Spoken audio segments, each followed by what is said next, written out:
नमस्कार विद्यार्थी मित्रांनो, नवोदय क्लास या यूट्यूब चॅनलमध्ये आपले स्वागत आहे। चला तर आज आपण अंकगणितमधला पूर्णांकयुक्त अपूर्णांक संख्या शिकूया। पूर्णांक इथे काय दिला? पूर्णांक, पूर्णांक युक्त अपूर्णांक। आता इथे दिला 8.3/7 असे याचे वाचन करायचे। या स्वरूपामध्ये असणाऱ्या मांडणीला पूर्णांकयुक्त अपूर्णांक असे म्हणतात। मग वाचन कसे करणार तुम्ही?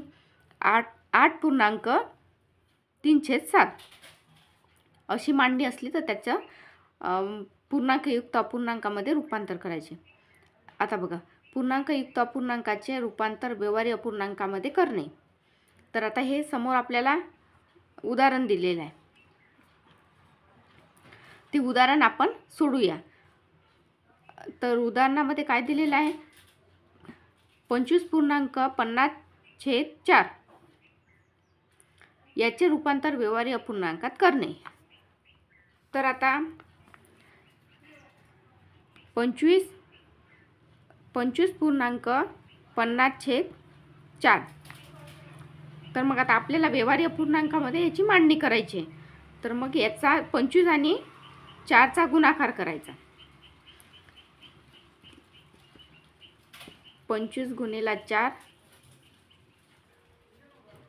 100। 100 मध्ये हे वरचे जे अंशामध्ये दिलेले आहे ते त्याच्यामध्ये ॲड करायचे। मग किती झाले? 100 आणि 50, 150।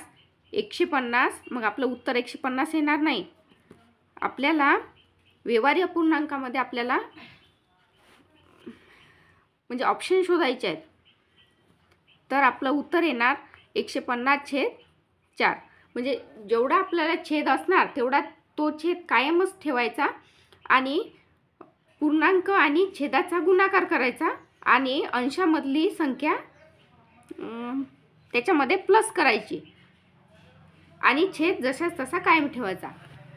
तर मग आपलं उत्तर काय आलेलं आहे? 150/4। आता आपण दुसरं उदाहरण बघूया।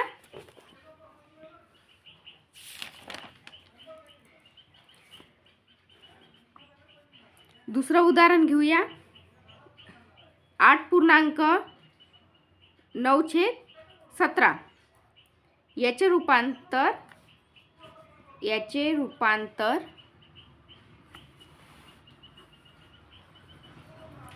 व्यवहारी अपूर्णांकात करणे। तर ज्या पद्धतीने आपण इथे केलेलं आहे त्याच पद्धतीने आपण खाली पण बघूया।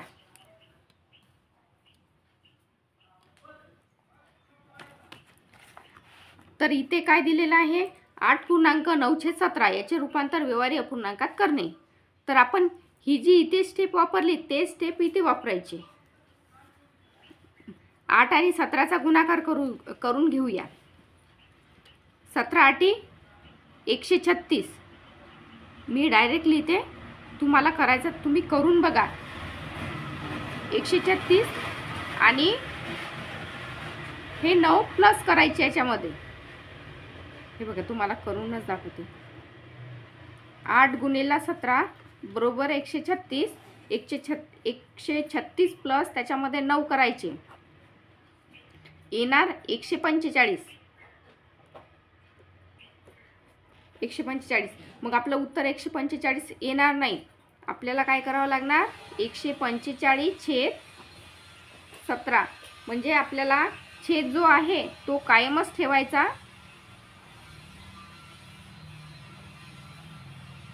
आज आपण बघितलेलं आहे पूर्णांकयुक्त अपूर्णांकाचे रूपांतर व्यवहारी अपूर्णांकात करणे। तर व्यवहारी अपूर्णांकाचा लहान मोठेपणा आपण उद्याला बघूया।